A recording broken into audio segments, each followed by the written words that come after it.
ৰাজ্য চৰকাৰৰ কৰ্মচাৰীসকলৰ বাবে জনাব বিচাৰিছো এটা গুৰুত্বপূৰ্ণ খবৰ। অৱশেষত কৰ্মচাৰীসকলৰ দীৰ্ঘদিনীয়া দাবী পূৰণ হোৱাৰ পথত প্ৰতিশ্ৰুতি পূৰণৰ দিশে অগ্ৰসৰ হৈছে ৰাজ্য চৰকাৰ।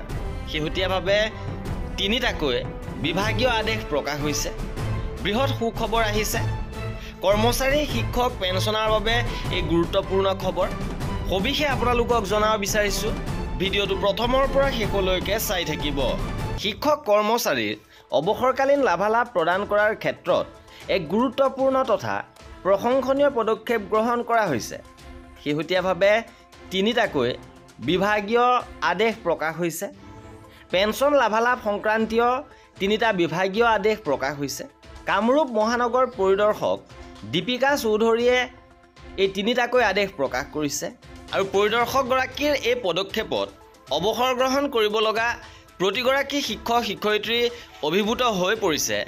লগতে তেওঁলোকৰ বাবে এক আশীৰ্বাদ বুলি মত প্ৰকাশ কৰে।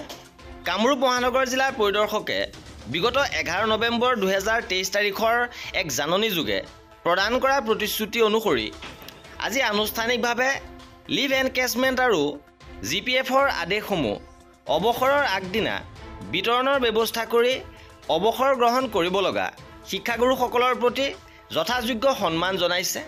আৰু অনুষ্ঠানত পৰিদৰ্শক চৌধুৰীয়ে কয় যে ভৱিষ্যতে এই প্ৰক্ৰিয়া অব্যাহত থাকিবলৈ হ'লে বিদ্যালয় প্ৰধানসকলে অৱসৰ গ্ৰহণ কৰিবলগীয়া শিক্ষক কৰ্মচাৰীসকলৰ পেঞ্চনৰ সৈতে জড়িত সকলো তথ্য পাতি 2 মাহৰ আগতে জমা দিব লাগিব।